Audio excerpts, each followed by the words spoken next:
আল্লাহ বলে জিবরাইল মিকাইল দুইজনে আমার নবীর দরবারে যাও, আমার নবীর দরবারে যাইয়া আমার নবীরে নিয়ে আসো না মেরাজ, আমি রবের মুলাকাতে আমার নবীরে নিয়ে আসো না।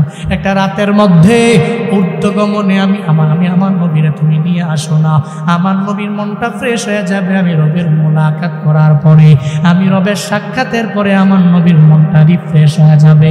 সূরা ইসরার মধ্যে সেই আয়াতের মধ্যে আল্লাহ পাক আমার মায়ার নবীর মেরাজের ব্যাপারে আল্লাহ পাক জানায়া দিয়েছে, সুবহানাল্লাযী আসরা বিআবদিহি লাইলাম মিনাল মাসজিদিল হারাম ইলাল মাসজিদিল আকসা আল্লাযী বারাকনা হাওলাহু লিনুরিয়াহু মিন আয়াতিনা ইন্নাহু হুয়াস সামিউল বাসীর। জোরে পড়েন আল্লাহু আকবার, আরো জোরে আল্লাহু আকবার।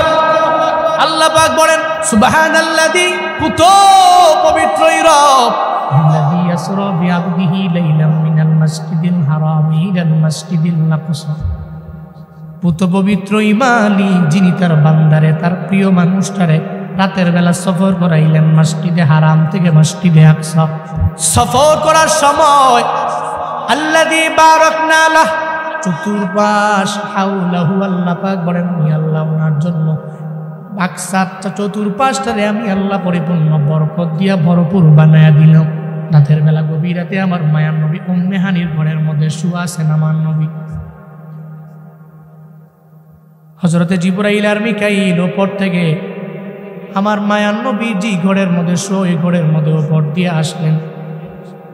মায়ার নবীর ঘরের ছাদ ফাঁক হয়ে গেল, আসলেন। এরপরে আবার যখন এরা চলে গেলেন আবার ওটা সুন্দর করে আগের মতো লেগে গেল।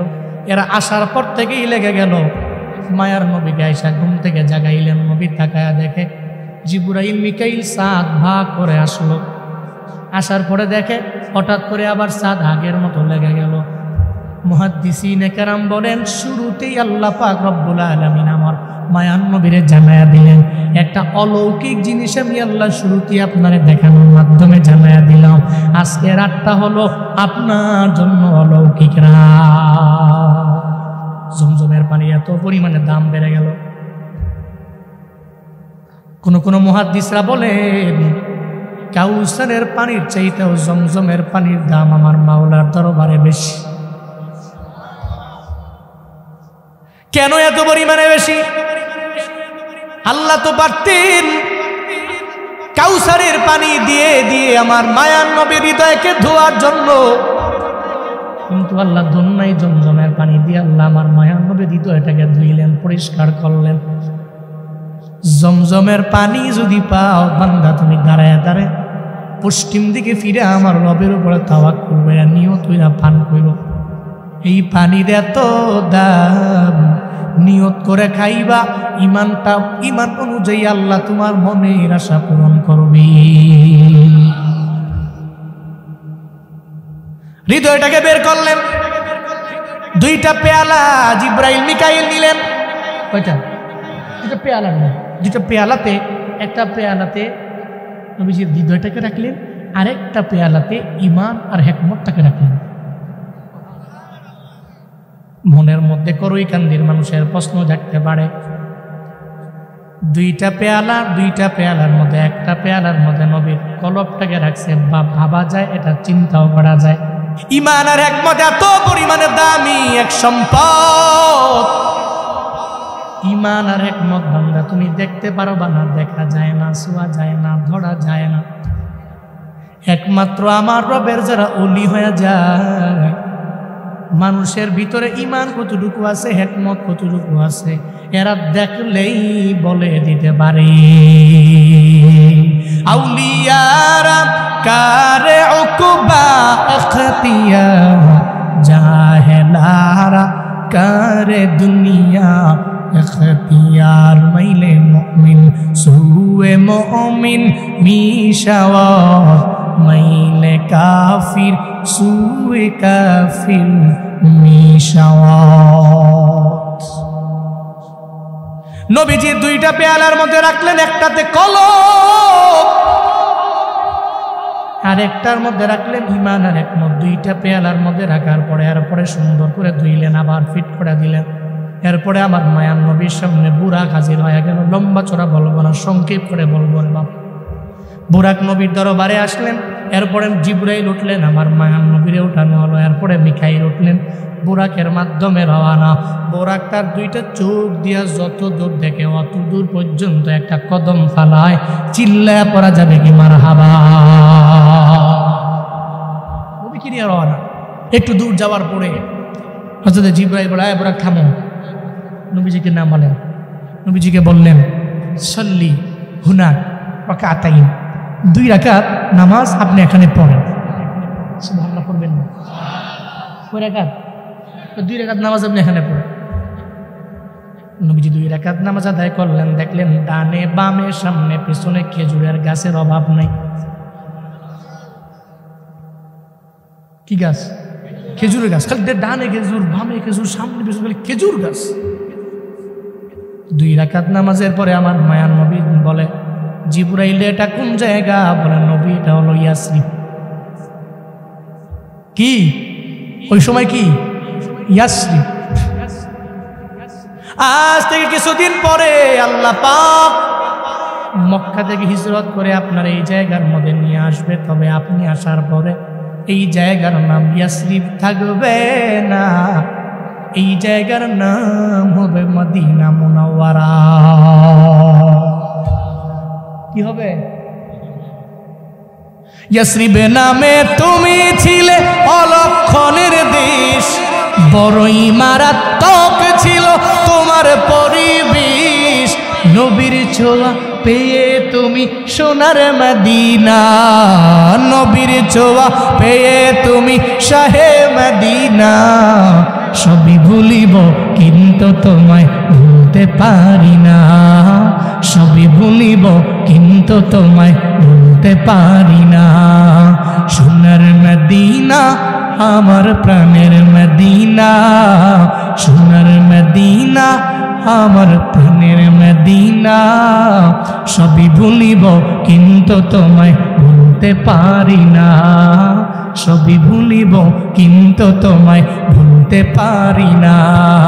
সোনার মদিনা আমার প্রাণের মদিনা, সবই ভুলিব কিন্তু তোমায় ভুলতে পারি না, সবই ভুলিব কিন্তু তোমায় ভুলতে পারি না। ভুলিনি ভুলব না ভুলতে পারি না, ভুলিনি ভুলব না ভুলতে পারি না। সবই ভুলিব কিন্তু তোমায় ভুলতে পারি না, সবই ভুলিব কিন্তু তোমায় ভুলতে পারি না। মারহাবা। উদ্দেশ্য থেকে কে যেন আমার মায়ার নবীর সালাম দিয়া দেয়, আসসালামু আলাইকা ইয়া আউয়াল, আসসালামু আলাইকা ইয়া আখির, আসসালামু আলাইকা ইয়া হাশির। 3 ব্যক্তি উদ্দেশ্য থেকে আমার মায়ার নবীর সালাম দিয়া দিল। মায়ার নবীকে জিবরাইল বলে, জিবরাইল পয়গম্বর আপনারা সালাম দিল, আপনি জবাব দেন। এরপরে একটু দূরে গিয়ে আপনার সব ব্যাপারে আমি কড়ায় কড়ায় আপনারে বলে দিব। নবী জানতে চায়, জিবরাইল এবার বলো না কেন ওই কাহিনী, আমারে কেন 3 জনে আটকাইতে চাইলো, কেন আমরা দাঁড়ালাম না? জিবরাইল ডেকে বলে, নবী আমার আসার পথে এক বৃদ্ধ আপনারা যে বলল মোহাম্মদ একটু দাঁড়াও না, তোমার সাথে কথা আছে। যদি ওই বৃদ্ধ ব্যক্তিটার কথা শুই না আপনি দাঁড়াইতেন, আপনি তো চিনেন না, সে তো ইবলিস। কি? যদি ইবলিসের কথা শোনার পরে আপনি ওই জায়গার মধ্যে স্ট্যান্ড দাঁড়ায় যাইতেন, ইবলিসের কথা শোনার পরে দাঁড়ায় গেলে আপনার উম্মতেরা ইবলিসের প্ররোচনায় সবাই পড়ে যেত। আপনি দাঁড়ান না, এই জন্য ইবলিস সবাইরে ধোঁকা দিতে পারবে না। কিছু কিছু লোক ধোঁকায় পড়বে, অধিকাংশরাই ধোঁকায় ফেলাইতে পারবে না। এমন এলাকার মধ্যে খবর আছে রে, প্রবাসে থাকে জামাই বউটারে নিয়া আরেক জুয়ান পুলায় ভাগ্যা গেছে গা। 3-4 দিন 5 দিন গিয়া উপজেলার মধ্যে আরেকজনের ফটোকল দেয়। এমন বেবিচার জেনা করনেওয়ালা আছে না?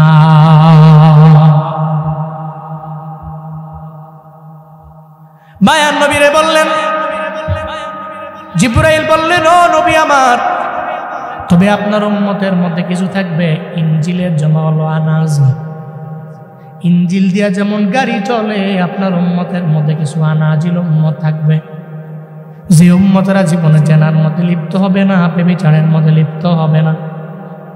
এরা এমন কাজ করবে, এই সমাজটা এরা পরিপূর্ণ পরিবর্তন করে দিবে, পরিবর্তন করে দিবে। মনে রাখবেন, সমাজের সব যুবকেরা ভালো এমন না, তবে একটা দল যদি যুবক ভালো থাকে, এদের কারণে, এদের প্রভাবে অন্যান্য যুবকেরাও খারাপ কাজ করতে পারে না, ঠিক কিনা? একদল ভালো, এর মানে সমাজ ভালো হয়ে যাবে। এরপরে নবীকে জিবরাইল বলতে লাগলেন, এরপরে আপনি যে গেলেন, আপনাকে তিনজনে সালাম দিয়ে দিল, আপনি সালামের জবাব দিয়ে দিলেন। এরা তিনজন কোন তিনজন জানেননি? এক নম্বরে যিনি বললেন, উনি আপনার বাবা হযরত ইব্রাহিম আলাইহিস সালাম। মিল্লাতা আবিকুম ইব্রাহিম হুয়া সাম্মাকুমুল মুসলিমিন। মুসলমানদের জাতির পিতা হযরত ইব্রাহিম আলাইহিস সালাম, ইব্রাহিম আলাইহিস সালামের পক্ষ থেকে আপনাকে সালাম দেওয়া হয়েছে। আপনি জবাব দিয়েছেন, এরপরে আপনাকে সালাম দিয়েছে, আসসালামু আলাইকা ইয়া আখি। উনি হলেন হযরত মূসা আলাইহিস সালাম। এরপরে আপনারা যে সালাম দিয়েছে, আসসালামু আলাইকা ইয়া হাশির, উনি হচ্ছে হযরত আলাইহিস সালাম, আপনাকে সালাম দিয়েছে। এরপরে আমার মায়ার নবীকে নিয়ে জিবরাইল রওনা। একটু দূরে যাওয়ার পরে হঠাৎ করে আমার মায়ার নবী তাকায়া দেখে, রে একদল লোক এক জায়গার মধ্যে দাঁড়ানো, একটা ব্যক্তি আর একটা ব্যক্তির এমন একটা হালত করলো, করাত আছে না, করাত, ওই করাত দিয়ে একজনের গালটা একবার কাটে, কাইটা আর এক গালের মধ্যে যায়, ওই গালে যাইতে যাইতে এই গালের গোস্তটা আবার পূর্ণ হয়ে যায়, আবার ডান গালটা কাটে, আবার বাম গালটা কাটে, ডান গালটা কাটে, বাম গাল কাটে। মায়ার নবীটা দেখার পরে আমার মায়ার নবীর চোখ দিয়া বেয়ে বেয়ে টপ টপ করে পানিগুলা বেয়ে পড়ে। আমার মায়ার নবী বলেন, ও জিবরাইল, এই লোকের কি অপরাধ? কেন তার ডান গাল কাটার পরে আবার বাম গাল কাটে, আবার বাম গাল কাটার পরে আবার ডান গালের গোস্তটা পরিপূর্ণ হয়ে যায়? ডান গাল বাম গাল কাটতে কাটতে লোকটার এমন কেন শাস্তি দেওয়া হয়? এবার মায়া নবী জিবরাইল বলতে লাগলেন, ও পয়গম্বর, এরা হচ্ছে আপনার এমন উম্মত, যেই উম্মতেরা দুনিয়ার মধ্যে বেনামাজি, নামাজ পড়েন নাই, নামাজের ধারে কাছেও যায় না। এরা একদল মুসল্লি। কেমন মুসল্লি জানেন? যেই মুসল্লিরা রিয়া নিয়া নামাজ পড়ছে, নামাজ এক ওয়াক্ত পড়লে 2 ওয়াক্ত পড়ে নাই, 2 ওয়াক্ত পড়লে 4 ওয়াক্ত পড়ে নাই। এমন মুসল্লি এরা, যারা আজকে এমন এমন আযাবে গ্রেফতার হয়ে গেল, কিয়ামতে এরা আযাবে গ্রেফতার হবে। শুধু তাই না, এরা মৃত্যুবরণ করার পরে একমাত্র শুধু 1 বছর 2 বছর 3 বছরের জন্য এরা এই আযাবে গ্রেফতার হবে এমন না, বরং এরা এই আযাব শুরু হবে তো হবেই। জাহান্নামে একবার গেলে আবাদান আবাদা জাহান্নামের আযাবে গ্রেফতার হয়ে যাবে। চিল্লায় পড়া যাবে কি নাউযুবিল্লাহ? চিরকাল এভাবে থাকবে। এরপরে একটু দূর গেলেন, আবার যাওয়ার পরে নবীজি দেখছেন একটা মহিলা, ওই মহিলাকে দড়ি দিয়া তার বডির সাথে বেঁধে রাখা হয়েছে, নিচে আগুন ধাউ ধাউ করে জ্বলছে। নবী বলছেন, জিবরাইল, কেন এমন? জিবরাইল বললেন, এই মহিলারা হচ্ছে সমাজে একজন মহিলা আছে পরকীয়া করে। কেমন? স্বামী বিদেশ, কিন্তু সে তার সতীত্ব হেফাজত করে স্বামীর হক নষ্ট করেছে। স্বামী বিদেশ, জানে না, বুঝে না, বলতে পারে না, কিন্তু সে তার সতীত্বের হেফাজত করে নাই বলে কিয়ামতে একেবারে শেষ পর্যন্ত একটানা এই মারাত্মক লেভেলের আযাবে সে গ্রেপ্তার হয়ে থাকবে। তার একটা আগুনের দড়ি দিয়ে বেঁধে রাখবে, নিচে খালি আগুন ধাউ ধাউ করবে। কি ভয়ঙ্কর আযাব, কি ভয়ঙ্কর অলৌকিক ঘটনা আল্লাহ পাক নবীকে মেরাজে নেওয়ার সময় দেখিয়েছেন। এরপরে আমার মায়ার নবীর সঙ্গে করে নিয়ে গেলেন। সামনে যাওয়ার পরে আমার নবী তাকায় দেখে একটা মসজিদ দেখা যায়। কি দেখা যায়? সেই মসজিদ হলো সূরা ইসরার মধ্যে আল্লাহ পাক যেই মসজিদের ব্যাপারে বললেন, সুবহানাল্লাযী আসরা বিআবদিহি লাইলাম মিনাল মাসজিদিল হারাম ইলাল মাসজিদিল আকসা। আল্লাহ পাক বললেন, হারাম থেকে যে মসজিদে আকসার মধ্যে ভ্রমণ করিয়েছেন ওই মসজিদের নাম হলো মসজিদে আকসা। চিল্লায়া পড়া যাবে কি মারহাবা? মসজিদের নাম কি? আল্লাহ জীবনে একবার হলেও আমাদের প্রত্যেককে যাওয়ার তৌফিক দান করেন। জেরুজালেমের মসজিদে আকসা নবী দেখলেন যেটা মসজিদ। এরপর নবীজি মসজিদের কাছাকাছি গিয়ে দেখলেন একটা জায়গার ভিতরে মসজিদের দেওয়ালে ফাঁকা দেখা যায়। নবী জিবরাইলকে বললেন, এই ফাঁকা কেন? এই আকসার ভিতরে সমস্ত আম্বিয়া আলাইহিমুস সালাতু ওয়াস সালামরা এসেছেন, আসছেন, আসবেন। এই মসজিদে একসাথে এরা বসেন, আসবেন, আসছেন। আসার সময়ে এদের প্রত্যেকের সাথে একটা পর্যায়ে যখন এরা জীবিত ছিল, সব নবীদের কাছে এক একজনের কাছে ঘোড়া, গাধা, ওট এগুলো ছিল এদের বাহন। তো এগুলো আনার পরে এরা এই যে আকৃতি দেখছেন, আপনি হাত দিলে ঢুকে যায়, এই জায়গাতে এরা গাধাটাকে বাঁধতেন, বাইধা মসজিদে আকসার ভিতরে ঢুকতেন। আমরাও এখন বোরাকটাকে এই জায়গায় বাঁধবো, এরপরে মসজিদে ঢুকবো। পড়েন না সুবহানাল্লাহ। সুন্দর করে বোরাকটাকে বাইধা জিবরাইল মিকাইল আমার মায়ার নবীরে নিয়ে ঢুকলেন মসজিদে আকসার ভিতরে। নবী যা দেখে রাত, তবে মসজিদে আকসার মধ্যে লোক নাই বাবা, এমন না। তাকায়া দেখতেছে কতগুলা মানুষ সুন্দর করে দাঁড়ায় দাঁড়ায়, কেউ নামাজে সিজদায়, কেউ রুকুতে। মায়ার নবী অবাক হয়ে গেলেন, ও জিবরাইল ভাই আমার, গভীর রাত, মসজিদে আকসার মধ্যে এতগুলা মানুষ, এখানে কি করে? এদের পরিচয় আমি জানি না, এরা কারা? জিবরাইল বলে, নবী আমার, আল্লাহ পাক দুনিয়ার মধ্যে যত আম্বিয়া পাঠালেন, যত রসুল পাঠালেন, সমস্ত আম্বিয়া সমস্ত রসুলদের আপনার সম্মান বুলন্দ করার জন্য আজকে মসজিদে আকসার মধ্যে আল্লাহ পাক দাওয়াত দিয়েছে। চিল্লায়া পড়া যাবে কি সুবহানাল্লাহ? আপনার সম্মান বাড়ানোর জন্য সমস্ত আম্বিয়াকে আল্লাহ পাক মসজিদে আকসার ভিতরে দাওয়াত দিয়েছেন। মায়ার নবী তাকায় তাকায় দেখে এরা কেউ নামাজ পড়ে, কেউ রুকুতে, কেউ সিজদায়, কেউ দাঁড়ায়। একটু পরে সব আম্বিয়াদের সাথে আমার মায়ার নবীর কুশল বিনিময় হলো। নামাজ পড়া লাগবে 2 রাকাত। ইমামতির জায়গা খালি, কেউ যেন সামনে যায় না। মায়ার নবী যেতে চায় না। জিবরাইল বলে, নবী আমার, কোন নবী সামনে যাবে না, কোন নবী সামনে যাওয়ার কোনো ক্ষমতা নাই, পাওয়ার নাই। আপনি আজকে সামনে যাওয়া লাগবে, আপনি ইমাম হয়ে যাবেন, সবাই আপনার মুসল্লি হয়ে যাবে, কারণ আপনার লকবিত হলো ইমামুল মুরসালিন। লকব কি? ইমামুল, সমস্ত রসুলদের ইমাম, সমস্ত রসুলদের, সমস্ত নবীদের ইমাম তো আপনি ইমামুল আম্বিয়া, আপনি ইমামুল মুরসালিন। পড়বেন না আল্লাহু আকবার? ইমামুল মুরসালিন। নামাজ আপনি ছাড়া কেউ সামনে যাবে না, আপনি যেতে হবে। নবীজি সামনে গেলেন, 2 রাকাত নামাজ পড়লেন। কি দামি নবী, কি সম্মান ওনার! সুবহানাল্লাহ কয় না? আল্লাহ যে কইছে কাউসার দিছি না, নবীর মেরাজ কাউসারে নিহিত আছে। এরপরে নবীজি সালাম ফিরালেন, দেখে যে সমস্ত নবীরা এক পাশে গেল, আকসার এক কিনার গিয়া মজলিস বসাইল। জিবরাইলকে নবীজি বলছেন, ওখানে এখন কি হবে? ওখানে একটা মজলিস হবে, সূরা হবে, পরামর্শ, আপনি ওখানে যাবেন। নবীজি ওখানে গেলেন। ওখানে যাওয়ার পরে সমস্ত আম্বিয়ারা এক একজনের কথা বলতেছেন, পরামর্শ দিচ্ছেন, খুতবা পড়ছেন। এট লাস্ট হযরত ইব্রাহিম নবী আলাইহিস সালাতু ওয়াস সালাম, আমগো জানি কি হয়? জাতির পিতা, মানে আমগো কি হয়? আব্বা। আব্বা কইলে ডর আছে নাকি? কি হয়? বাবা। এই ঘোষণা দিয়েছেন কে? এই নামকরণ করেছেন কে? আমগো বাবা, আমাদের পিতা।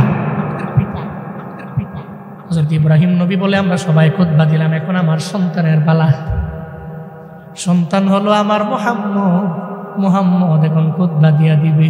নবীর এত সুন্দর কণ্ঠ মুবারক দিয়ে আমার মায়া নবী এত সুন্দর করে খুতবা দিয়া দিলেন, এত গোছালু খুতবা, সমস্ত নবীরা অবাক হয়ে গেলেন। শুধু তাই না রে বাপ, হযরত ইব্রাহিম নবী অবাক হয়ে বলে, এজন্যই তো আমি আমার ছেলেকে নিয়ে গর্ব করি। চিল্লায়া পড়া যাবে কি মারহাবা? এজন্য আমি আমার ছেলেকে নিয়ে গর্ব করি। সুন্দর ভাবে গুছালু খুতবা দিয়েছে। এরপরে বের হয়ে গেলেন। মসজিদে আকসা থেকে বের হওয়ার পরে হযরতে জিবরাইল, হযরতে মিকাইল দুইজনে আমার মায়ার নবীর দরবারে দুইটা পেয়ালা আনলেন, একটা শরাবের পেয়ালা, একটা দুধ ভর্তি পেয়ালা। ওই নবী আপনার যেটা মন চায় এটা গ্রহণ করেন। নবী শরাবে এটা গ্রহণ করে নাই, দুধেরটা আমার মায়ার নবী গ্রহণ করলেন। হযরতে জিবরাইল কয়, নবী আমার কপাল আপনার বড় ভালো, আপনার উম্মতেরও ভালো। যদি আপনি দুধেরটা গ্রহণ না কইরা শরাবেরটা গ্রহণ করতেন, আপনার উম্মতেরা অধিকাংশই মদ্যপান করত, মদ্যপায়ী হয়ে যেত। যেহেতু দুগ্ধটা পান করলেন, আপনার উম্মতেরা অধিকাংশই মদ্যপানকারী হবে না। এরা সবাই হালাল খাবে, হারাম থেকে দূরে থাকবে। চিল্লায়া পড়া যাবে কি সুবহানাল্লাহ? যেহেতু আপনি দুগ্ধ পান করেছেন, অধিকাংশ আপনার উম্মতেরা হালাল উপার্জন করবে। হ্যাঁ, যদি শরাব পান করতেন, আপনার অধিকাংশ উম্মতেরা হারামে লিপ্ত হয়ে যেত, হারাম খেত। বোঝা গেল মদ্যপান করা হালাল না হারাম? যারা খায় এরা হালাল মনে করে খায়, মনে করে যে হালাল হই। খাইছে কি হয়েছে? মদ খাওয়া যায়, বাবারে বাবা। হ্যাঁ, সাহাবায়ে কেরামের তুলনা দেয়, অথচ এটা যে আল্লাহ পাক চারটা আয়াতের মাধ্যমে হারাম করছেন এটা জানাই নেই। আর মদ্যপান হারাম কেন জানেন? মদ খায়া যে টাল হয়, বাড়ি যে মারে কয় বউ, বউরে কয় মা, ঠিক কিনা? মাথা মতো খারাপ হয়ে যায়, সব বাইরা ভেঙে ফেলে। আছে না নাই? তো মাঝে মাঝে আমি বলি, দুই মদখোর ঢাকার শহরে মদ খায়া টাল হয়ে ঘুরতেছে। গুলিস্তানে আইসা এক মদখোর বন্ধু আর এক মদখোর বন্ধুরে কয়, বন্ধু গুলিস্তানের 10 তলা বিল্ডিং রাস্তার পাশ থেকে রাস্তার মাঝে কেমনি? এক মদখোর কয় কারে? হ্যাঁ তো কয় না, ঠিকই বুঝি, রাস্তার মাঝে কেমনে?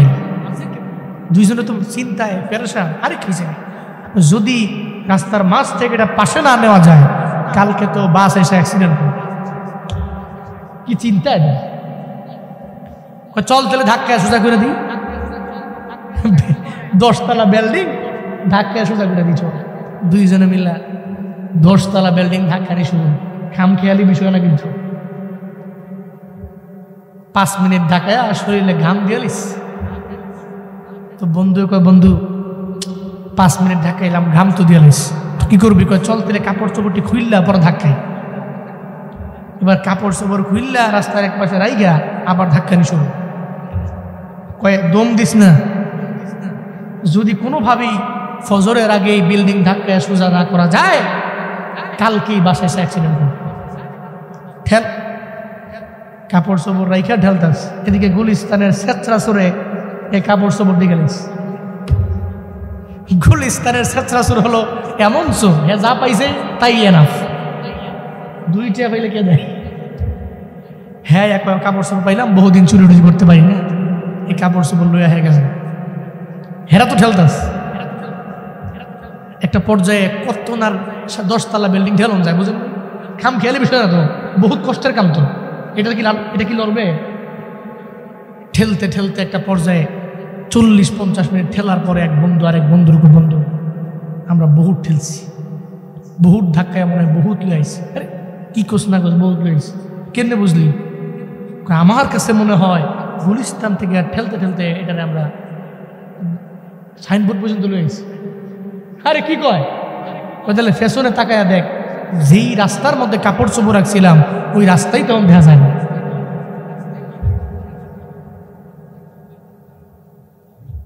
খাফার তো শুরু হয়ে গেছে, কিন্তু জানেন না মদ্যপান কইরা এরকম টান হয়। এই জন্য এটা হালাল না হারাম? হালাল না হারাম? ইন্নামাল খামরু ওয়াল মাইসির ওয়াল আনসাবু ওয়াল আজলাম রিজসুম মিন আমালিশ শাইতান ফাজতানিবুহু লাআল্লাকুম তুরহামুন। জোরে বলেন আল্লাহু আকবার। আরো জোরে আল্লাহু আকবার। আল্লাহ পাক বলেন ইন্নামাল খামর, নিশ্চয়ই মদ, ওয়াল মাইসির এবং জুয়া, ওয়াল আনসাব এবং প্রতিমা, ওয়াল আজলাম এবং লটারি, রিজসুম মিন আমালিশ শাইতান, এটা কোনো মুমিন বান্দার কাজ হতে পারে না, এটা শয়তানের কাজ। ঘোষণা জুনায়েদ আল হাবিবের না, চিল্লায়া বলেন ঘোষণা কার?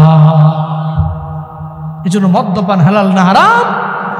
নবীজিকে জিবরাইল বলছেন আপনি যেহেতু শরাবের পেয়ালাটা নেন নাই, আপনার উম্মতেরা অধিকাংশই হালাল উপার্জনের হবে, হারামের দিকে যাবে।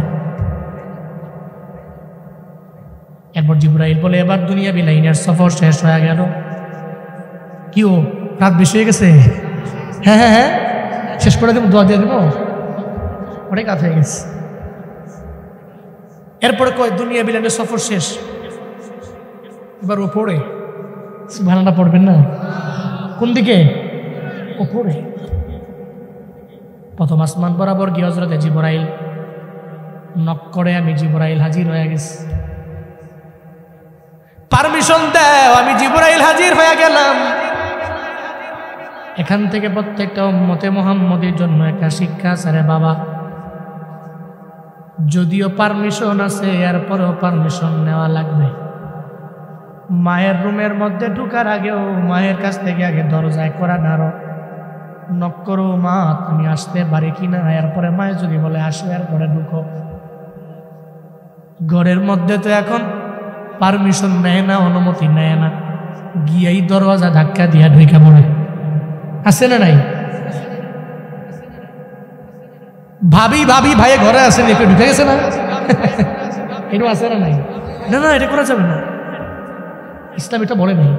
আপনি যাবেন দরজার ডানে অথবা বামে, দরজা বরাবর না, দরজার ডানে অথবা বামে দাঁড়ায়া একবার দুবার তিনবার ডাকে সাড়া দিলে ঢুকেন, পারমিশন পেলে। সাড়া না দিলে যাবেন না। ইসলাম, এটা ইসলাম, বড় সুন্দর। পড়বেন না সুবহানাল্লাহ?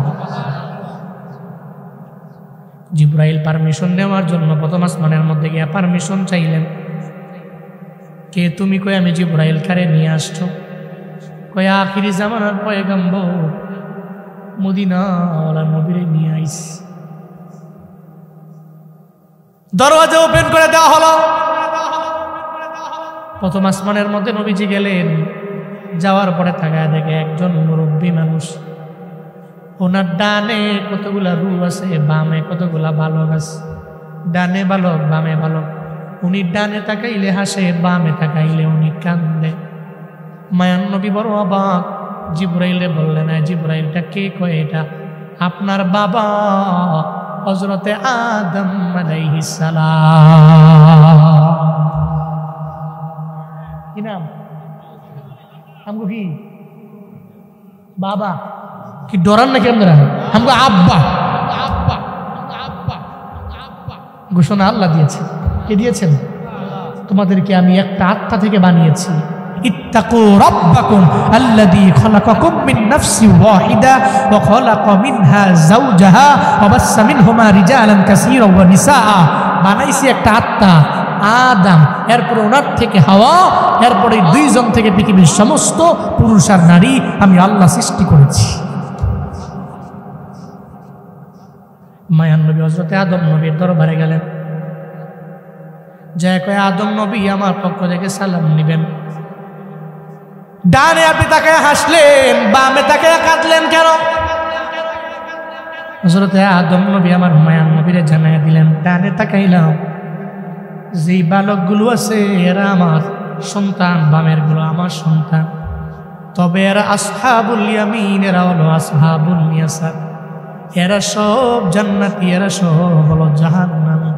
যারা জান্নাতি এদের দিকে তাকাইলে আমি হাসি, তবে যারা জাহান্নামী এদের দিকে তাকাইলে আমি হাসি আনতে পারি না, আমার চোখ দিয়ে বেয়ে বেয়ে পানি পড়ে। আমার এই সমস্ত সন্তানেরা বুঝি জাহান্নামে যাবে, চিল্লায়া পড়া যাবে কি নাউযুবিল্লাহ। তাহলে ডান দিকে যারা এরা দামি, আল্লাহ ওই ডান দিকের হওয়ার তৌফিক আমাদের প্রত্যেককে আপনি দান করেন। আরো জোরে পড়ে না আমিন। এরপরে আদম নবীর কাছ থেকে বিদায় নিয়ে গেলেন দ্বিতীয় আসমানে। ওখানে যাওয়ার পরে হযরত ঈসা নবীর সাথে মোলাকাত হয়ে গেল। কোন নবী? ঈসা নবীর সাথে। এখানে অনেক কথা হয়েছে, বলি না বাবা, সংক্ষেপ করি। এরপরে 3 নম্বর আসমানের মধ্যে গেলেন। ওখানে যাওয়ার পরে আমার মায়ার নবীর সাথে মোলাকাত হয়ে গেল হযরত ইউসুফ আলাইহিস সালাম। সুন্দর না কালো? হ্যাঁ, কেমন সুন্দর। যে ইউসুফ নবীকে আল্লাহ পৃথিবীর সমস্ত সৌন্দর্যের অর্ধেক সৌন্দর্য ওনাকে দিয়েছেন। হযরত ইউসুফ নবী কত পরিমাণে সুন্দর। তৃতীয় আসমানের মধ্যে আমার মায়া নবী যাওয়ার পরে কই, ইউসুফ নবী আপনি তো বড় সুন্দর। ইউসুফ নবী কয়, আমি সুন্দর না, আপনার কাছে আমি দাঁড়াইলে আমি অনেক কালো। চিল্লায়া পড়া যাবে কি মারহাবা। আপনি আমার চাইতেও আরো বহুগুলো সুন্দর। 4 নম্বর আসমানে জিবরাইল আমার মায়ার নবীরে নিয়ে চলে গেলেন। 4 নম্বর আসমানে যাওয়ার পরে নবীর সাথে মোলাকাত হয়ে গেল হযরত ইদ্রিস আলাইহিস সালাতু ওয়াস সালামের সাথে। এরপরে 5 নম্বর আসমানের মধ্যে গেলেন হযরত হারুন আলাইহিস সালাতু ওয়াস সালামের সাথে মোলাকাত হয়ে গেল। ওই জায়গা থেকে আবার 6ষ্ঠ আসমানের মধ্যে গেলেন। ওই জায়গায় যাওয়ার পরে দেখা হলো হযরত মূসা আলাইহিস সালাম। কোন নবী?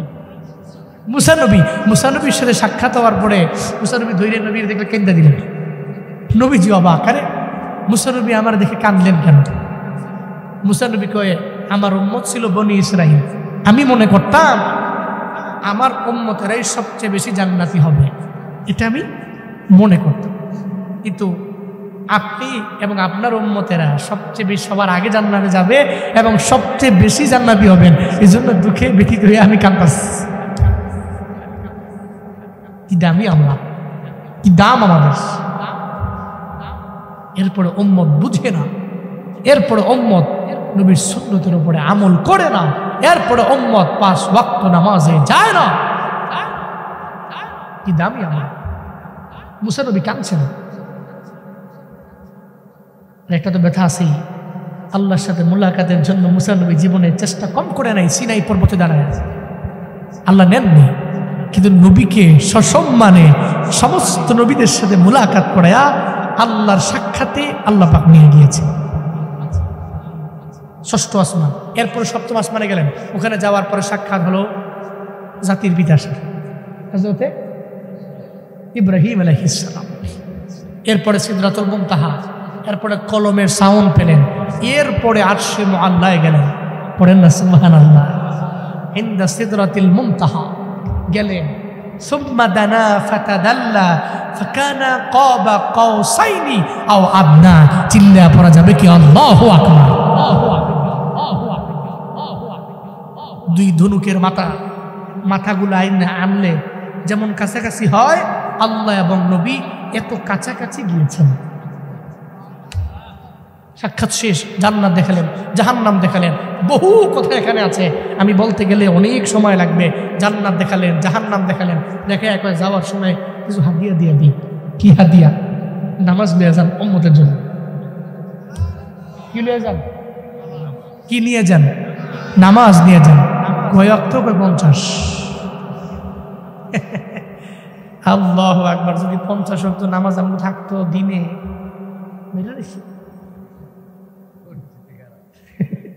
5 ওয়াক্তই নাই।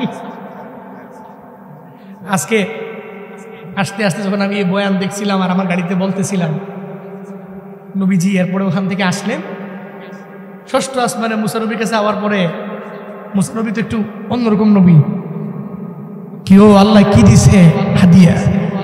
নামাজ দিছে 50 ওয়াক্ত। জীবনও পারত না। আমার উম্মতরা যা আছিল হেরাই পারছে না, আমাদের উম্মতরা পারতই না। একটু কমায় নিয়ে আসেন, আল্লাহর কাছে গেলেন, আল্লাহরা কয় কমায় দেন, কয় তাহলে কমায় নিবেন 40। মুসা নবীর কাছে আইসে, কয় জীবনেও পারতো না। আবার গেছে, যা কয় কত কমায় দেন, কয় 30। মুসা নবী কয় তাও হইতো না, পারতোই না।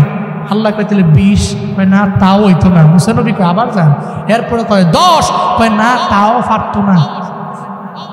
এরপরে গেলেন, কয় তাহলে 5। কত? মুসা নবী এরপরে পারতো না। মুসা নবী কি কয়? তাহলে বোঝা গেল মুসা নবী যে কইছে ওটা আনলিগ্যাল বলেন নাই। 5 ওয়াক্ত নামাজি, জোহর পরে, আসর পরে, মাগরিব পরে, ফজর পরে না। ফজর পরে, জোহর পরে, আসর পরে, মাগরিব পরে না, এশা পরে। আছে না নাই? 5 ওয়াক্ত নামাজি পাওয়া সমাজে বড় দায়। ইমাম সাহেব নামাজ পড়ে কেন? নামাজ তো পড়াই লাগবে, পড়াই লাগবে, জন্য ইমামে নামাজ আদায় করে। 5 ওয়াক্ত পড়াই লাগবে, পড়ানোই লাগবে, নাহলে চাকরি লাগবে না, পড়া লাগবে। মুয়াজ্জিন কয় আজান তো দেওয়াই লাগবে, খাদেম কয় মসজিদ তো মুছাই লাগবে। এই জন্য চিন্তায় পড়ে যায়, নামাজে যায়। এছাড়া কন্টিনিউ 5 ওয়াক্ত নামাজি পাওয়া বান্দা বড় ভাই। লিগেল না আনলিগেল? মুসা নবী কইছে 5 ওয়াক্ত মাত্র না, অসুবিধা নাই। বরকত কি কমে গেল কিনা? বলে না রে বাবা, না না, যদি 5 ওয়াক্ত নামাজ খুশু খুশুর সাথে আমার নবীর কোনো উম্মত আদায় করতে পারে, 50 ওয়াক্ত নামাজের সব আল্লাহ পাক বান্দার আমলনামায় দিয়া দিবে। কোন চিন্তা? 5 ওয়াক্ত নামাজ নিয়ে আসলেন। আসার পরে নবীজি যাবার পথে অনেক অলৌকিক জিনিস দেখেছেন। এর মধ্যে একটা হলো, একদল কওম, একদল কাফেলা রওনা হলো। এর এক জায়গায় পানির একটা গ্লাস রেখে অন্য জায়গায় গিয়েছে।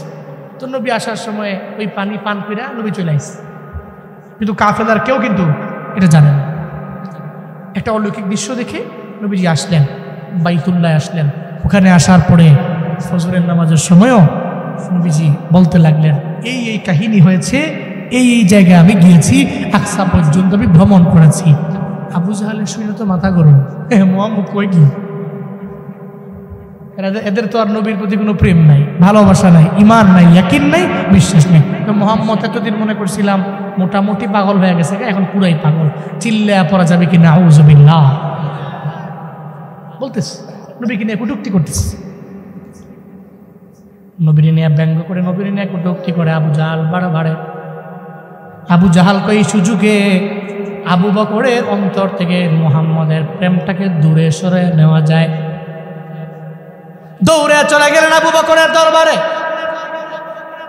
যা বলে, এই আবু বকর, তুমি যারে অনুসরণ করো সে তো উল্টা পাল্টা বলে, সে নাকি রাতের বেলা আকসা পর্যন্ত ভ্রমণ করছে, আর সে মুআল্লা পর্যন্ত চলে গেছে। আবু বকর কয়, আমার মায়ার নবী শুধুমাত্র আকসা কেন, আমার মায়ার নবী শুধুমাত্র আরশে মুআল্লা কেন, আল্লাহ চাইলে সারা বিশ্বটা ভ্রমণ করায়া, সুরা দুনিয়া ভ্রমণ করায়া আমার মায়ার নবীর এক রাতের মধ্যে নিয়ে আসতে পারে। চিল্লায়া পড়া যাবে কি মারহাবা? শুধুমাত্র আকসা কেন, আরশে মুআল্লা কেন, আল্লাহ চাইলে আমার নবীকে সারা বিশ্ব ভ্রমণ করায়া রাতের এক অংশে নিয়ে আসতে পারে। আমি আমার নবীর কথার প্রতি ঈমান আনলাম। চিল্লায়া পড়বেন না সুবহানাল্লাহ। আবু জাহালের মাথা গরম না ঠান্ডা? হায় হায়, কামড়ইল কি? মনে করছি এর কাছে কইলে এমন নবীর থেকে আলাদা হয়ে যাবে, মোহন দি হেয়ার বেশি করে ঈমান আছে। হেয়ারও কইতেছে শুধু আকসা কেন, শুধু আরশে মুআল্লা কেন, সারা বিশ্ব পর্যন্ত যদি খালি আমার নবীরে আল্লাহ যদি খালি নিয়া ঘুরায়, সময় লাগবে না, আল্লাহ চাইলেই পারে। মাথা নষ্ট। নবীর কাছে আসলেন, আয়সা কয়, মুহাম্মদ তুমি যাও নাই? নবী কয়, কি কয় না, আমি গেছি। আচ্ছা গেছো যেহেতু, আচ্ছা তাহলে বলো দেখি মসজিদে আকসার ভিতরে কয়টা দরওয়াজা আছে, কয়টা জানালা আছে? নাউজুবিল্লাহ পড়বেন না। কি দুষ্টু তারা। আচ্ছা, আপনার এলাকায় যে আমরা মসজিদে নামাজ পড়েন, কয়দিন জানলাটি গুনছেন? কয়টা ফ্যান গুনছেন? কয়টা দরওয়াজা গুনছেন? তারা 5 ওয়াক্ত নামাজি, এগো কাম কি ফ্যান গোনা, কেউ দরজা গোনা, এগুলি গণবো? নামাজ পড়ে তো গুলাই না, আবার কি এর দরজা গণবো, ফ্যান গণবো, জানলা গণবো, প্রয়োজন কি? কিন্তু আবু জাহাল কয়, তুমি যে গেছো আকসায়, তাহলে কও দিহি কয়টা আছে জানলা, কয়টা আছে দরজা। মায়ান নবী তো জানে না, কিন্তু আল্লাহ তো ভালো করেই জানে, আল্লাহ জানা তো আছে। কিন্তু নবী আবু জাহাল বলার পরে আমার মায়ান নবী ঠকে যাবে, বিষয়টা এমন না তোরে বাবা। নবীর পাশে কেউ নয়, একজন তো আছে, চিল্লায়া বলো তার না, কি আছে? মায়ান নবী বলে, আল্লাহ গো, আমারে ঠকাইও না, আমারে ফেল বানাইও না। আমি জানি না, তুমি জানো, আমি তো গণনা করার জন্য আকসায় যাই নাই। নবী কয়, আমি জানি না, আমার জানা না। আল্লাহ কয়, নবী চিন্তা করার দরকার নাই, জিব্রাইলে যাস না, আকসাডারে ধইরা উঠায় নিয়া আমার নবীর চোখ মোবারকের সামনে গিয়া ধরস না। আমার নবী দেখে দেখে দেখে দেখে সমস্ত দরওয়াজা গইনা গইনা বইলা দে, চিল্লা পড়া যাবে কি মারহাবা। জিব্রাইলের এত পরিমাণে পাওয়ার, বান্দা এত পরিমাণে ক্ষমতারে করুই কান্দের মুসলমানেরা, শুধু একটা আকসা না, আসমান জমিন আলামিনের বরাবর বরাবর আমার নবীর চোখ মোবারকের সামনে একেবারে রাস্তা বানায়া দিলেন, লাইন বানায়া দিলেন। নবীর চোখের সামনে আর কাউরে দেখে না, খালি আকসারই দেখতে পায়। একটু পরে আমার মায়ার নবী গণনা করে করে করে করে বলে দিল, আকসার মধ্যে দরওয়াজা এতটা, জানালা এতটা, সব যখন বলে দেয় আবু জাহেলের মাথা গরম হয়ে গেছে। কয়, মোহাম্মদ জানে কেমনি? কয়, না না, এরপরও মানি না, তুমি মিছা কথা কও, তুমি মনে কেমনি জানি শিখছ, এলে কইস। কপালে তো হৃদয়ত নাই। এরপরে কয়, না, প্রমাণ আরো লাগবে, হুদাই বিশ্বাস করি না। ঠিক আছে, বিশ্বাস যেহেতু করো না, একদল কাফেলা একটু পরে আসবে, একদল কাফেলা একটু পরে আসবে, এদের জিজ্ঞেস করবা, তোমরা যে এক গ্লাস পানি এক জায়গায় রাইখা আর এক জায়গায় গেছি লাগা, আসার পরে ওই পানি কি পাইছো নাকি পাও নাই? যদি কাফেলারা বলে পানি পাই নাই, তাহলে আমি যে গেছি এটা সত্য প্রমাণিত হবে, ঠিক কিনা? আর যদি এরা কয় না, পানি রেখে গেছি, পানি পানির জায়গায় ছিল, তাহলে আমারটা মিথ্যা বলে প্রমাণিত হবে, ঠিক আছে? এবং এরা যেই গতিতে আসতেছে, সূর্য ডুবার আগেই এরা এখানে পৌঁছতে পারবে। একটা বড় যায় আবু জাহাল মেনে নিল, অসুবিধা নাই, মেনে নিলাম। সূর্য ডুবে যাবে যাবে ভাব, কিন্তু কাফেলা কেন জানি মক্কায় আমার নবীর পাশ দিয়া যায় না। আবু জাহাল বলতে লাগলো, মুহাম্মদ ফেল হয়ে যাবে, মুহাম্মদ ফেল হয়ে যাবে, মুহাম্মদের কথা মিথ্যা বলে প্রমাণিত হয়ে যাবে। সূর্য যতই দূরায় ডুবে যাবে ডুবে যাবে, এমন একটা হালাত যখন হয়ে গেল, মায়ান নবী আল্লাহরে ডাক দে, আল্লাহ গো, আমি জানি আমার কথা সত্য, আপনি জানেন আপনার কথা সত্য, এটা জানা আছে। আবু জাহাল জানে না, বিশ্বাস করতে চায় না। যদি সূর্য ডুবে যায়, এলাকার মধ্যে আবু জাহাল মিথ্যা রটাইয়া দিবে। এই ব্যাপারে বলবে যে মুহাম্মদ যা বলে মিথ্যা বলে, সত্য বলে না। আল্লাহ কয়, সূর্য রে, আমি আল্লাহ ইশারা দিয়া দিলাম, ও সূর্য থেমে যাও, সূর্য কথা মানে কা। আল্লাহর ইশারায় সূর্য যেই জায়গায় ছিল ওই জায়গায় দাঁড়ায় গেল। স্টপ, আল্লাহ কি বলছে? স্টপ, থামো, ডুবতে পারবা না, থামো, থেমে আস। আবু জাহাল কয়, ডুব? সূর্য তো ডুবে না। আবু জাহালের কথা সূর্য শুনে নাকি আল্লাহর কথা শুনে? কার কথা শুনে? আবু জাহাল ডুবে না কে? আজকে ডুবে না কে? এত সময় লাগতেছে কে? কিন্তু আল্লাহ তো বলে দিছে, না, ডুবতার বিনা নিষেধ। সূর্য ডুবে না, একটু পরে কাফেলায় পড়ছে। সুবহানাল্লাহ কয় না? আবু জাহাল কয়, হলো আওয়ার পথে এক জায়গায় পানির গ্লাস রাখা গেছিলাম, কোথাও আয়া দেখছো কি পানি নাই? কয় না, নাই। কে জানছে এটা? কেমনে বুঝলো এটা?